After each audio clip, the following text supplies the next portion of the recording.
Saudara-saudaraku, selamat berjumpa lagi untuk renungan hari ini. Salam semangat, salam kuat, dan kiranya saudara-saudara terus-menerus dipimpin dan dipelihara dengan damai sejahtera Tuhan. Saudara-saudaraku, untuk renungan hari ini kita akan merenungkan bacaan yang diambil dari Injil Matius pasal 19 ayat 16 sampai ayat 23. Dan nanti silahkan Bapak Ibu, saudara-saudaraku dan anak-anak membaca sendiri dari Mazmur pasal 119 ayat 41 sampai 48. Sebelum membaca Alkitab dan merenungkannya, mari kita berdoa. Ya Bapa yang penuh kasih, kepadamu kami datang, karena Engkaulah yang akan terus-menerus memberikan kepada kami hikmat dan pengertian untuk melakukan perbuatan kasih dalam kehidupan kami. Kami seringkali gagal dan lalai karena kami didorong oleh nafsu kami yang buruk, sehingga melupakan kasih. Jadi Tuhan, tolonglah kami. Inilah kami ya Bapa, bersabdalah, karena kami sudah siap untuk menerimanya. Di dalam nama Tuhan Yesus Kristus kami berdoa. Amin. Saudaraku, Bapak Ibu sekalian dan anak-anak, inilah Injil Matius pasal 19 ayat 16 sampai ayat 23. Demikian bunyinya. Ada seorang datang kepada Yesus dan berkata, "Guru, perbuatan baik apakah yang harus kuperbuat untuk memperoleh hidup yang kekal?" Jawab Yesus, "Apakah sebabnya engkau bertanya kepadaku tentang apa yang baik? Hanya satu yang baik. Tetapi jikalau engkau ingin masuk ke dalam hidup, turutilah segala perintah Allah." Kata orang itu kepadanya, "Perintah yang mana?" Kata Yesus, "Jangan membunuh, jangan berzina, jangan mencuri, jangan mengucapkan saksi dusta, hormatilah ayahmu dan ibumu, dan kasihilah sesamamu manusia seperti dirimu sendiri." Kata orang muda itu kepadanya, "Semua itu telah kuturuti. Apalagi yang masih kurang?"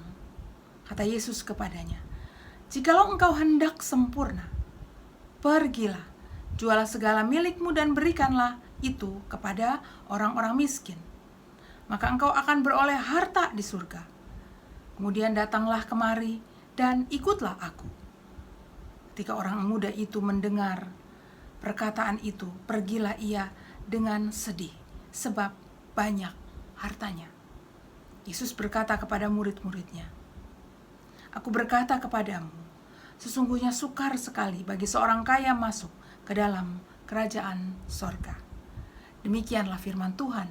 Berbahagialah kita semua yang suka merenungkannya dan yang memelihara dalam kehidupan kita sehari-hari. Haleluya. Bapak Ibu, saudara-saudaraku dan semua anak-anak, seringkali kita menyangka bahwa kita sudah tahu segalanya. Mengapa? Karena saya memiliki banyak kepandaian, atau karena saya sudah memiliki usia yang jauh di atasmu, atau karena saya sudah tahu dan sudah lakukan. Yang terakhir ini, saudara-saudaraku, mirip dengan si pemuda kaya dalam Injil yang kita baca tadi.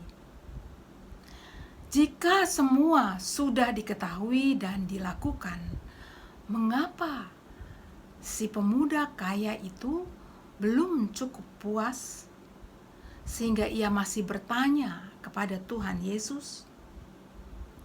Nah, jika kita jeli, saudara-saudaraku, Bapak Ibu dan anak-anak, maka kita dapat melihat bahwa ternyata pengetahuan dan kepemilikan si pemuda kaya itu tidak memuaskannya, karena masih ada yang ia kejar, yaitu pamor tinggi atau kehormatan. Bunyinya mirip dengan pamer ya, pamor dengan pamer. Bagi pemuda ini, apa yang telah ia ketahui dan lakukan dari hukum Taurat bisa adalah sebuah bentuk pamer.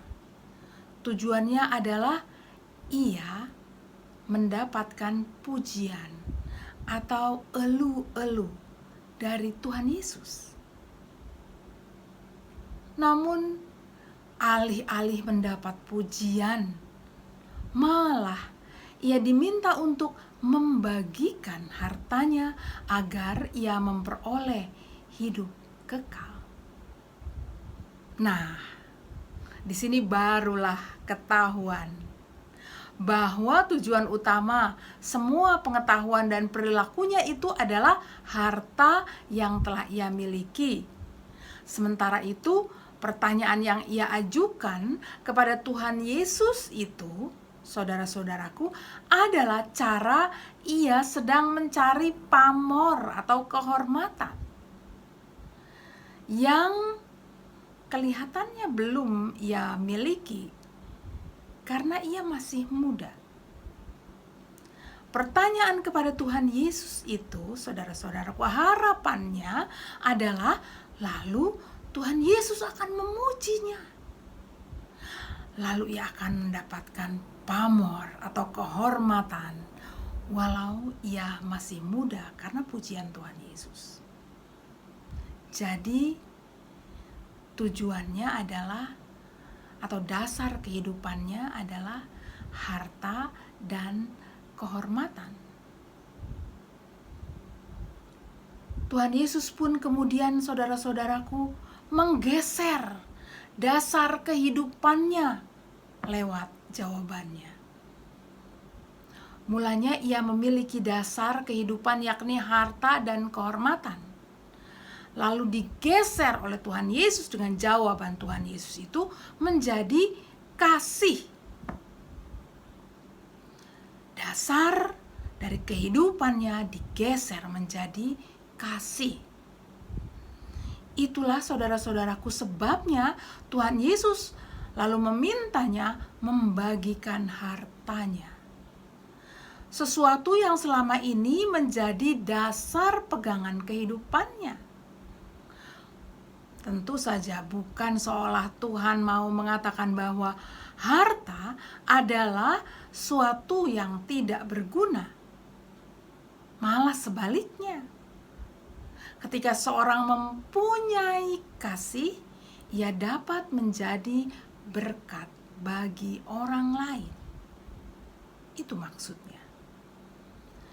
Jadi saudaraku, untuk memperoleh hidup yang kekal, marilah kita menyebarkan kasih kepada mereka yang miskin.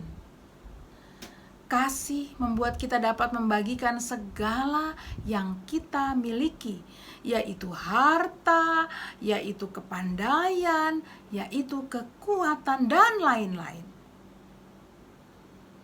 Apa yang terjadi di gereja kita dalam kehidupan pelayanan satu kepada yang lain bukan menuntut untuk dilayani oleh yang lain, tentu adalah sebuah bentuk kasih yang kita kembangkan sebagai pemilik kehidupan kekal. Dijauhkanlah kita dari kehendak untuk lebih dilayani atau mencari pamor. Orang-orang yang demikian, saudara-saudaraku, biasanya belum merasa puas atas segala yang ia miliki yang dari Tuhan asalnya juga.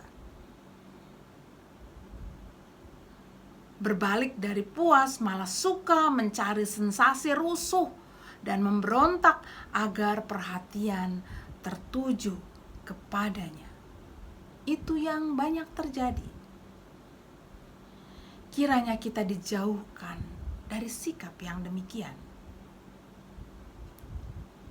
Saudaraku, Bapak, Ibu, dan anak-anak, seperti kata pemazmur dalam Mazmur 119 ayat 41 sampai 48. Marilah kita selalu minta hikmat Tuhan agar mengerti kehendaknya, agar kita menjadi pengikutnya yang setia.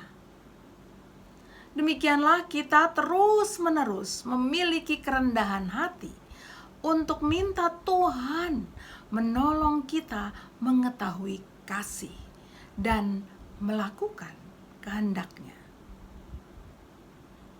Karena kita adalah pemilik kehidupan kekal itu.